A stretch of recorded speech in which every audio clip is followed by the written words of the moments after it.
وإن أحق من كان كذلك لمن عظمت نعمة الله عليه ولطف إحسانه إليه، فإنه لم تعظم نعمة الله على أحد إلا ازداد حق الله عليه عظما۔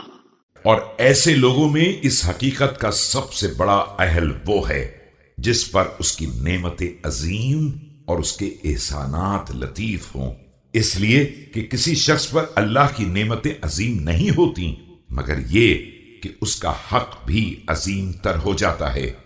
وإن من أسخف حالات الولاة عند صالح الناس أن يظن بهم حب الفخر ويوضع أمرهم على الكبر۔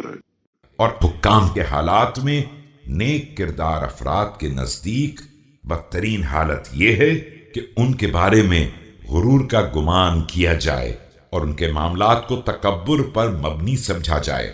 وقد كرهت أن يكون الجال في ظنكم أني أحب الإطراء واستماع الثناء ولست بحمد الله كذلك۔ اور مجھے یہ بات سخت ناگوار ہے کہ تم میں سے کسی کو یہ گمان پیدا ہو جائے کہ میں رؤسا کو دوست رکھتا ہوں یا اپنی تعریف سننا چاہتا ہوں، بحمد اللہ میں ایسا نہیں ہوں۔ ولو كنت أحب أن يقال ذلك لتركته انحطاطا لله سبحانه عن تناول ما هو أحق به من العظمة والكبرياء، وربما استحلى الناس الثناء بعد البلاء۔ اور اگر میں ایسی باتیں پسند بھی کرتا ہوتا تو بھی اسے نظر انداز کر دیتا کہ میں اپنے کو اس سے کمتر سمجھتا ہوں کہ اس عظمت و کبریائی کا اہل بن جاؤں جس کا پروردگار حقدار ہے۔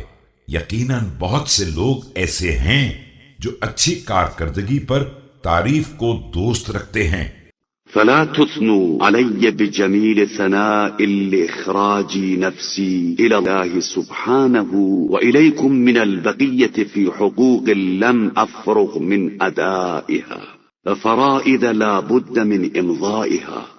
لیکن خبردار تم لوگ میری اس بات پر تعریف نہ کرنا کہ میں نے اللہ کے اور تمہارے حقوق ادا کر دیے ہیں کہ ابھی بہت سے ایسے حقوق کا خوف باقی ہے جو ادا نہیں ہو سکے ہیں، اور بہت سے فرائض ہیں جنہیں بہرحال نافذ کرنا ہے۔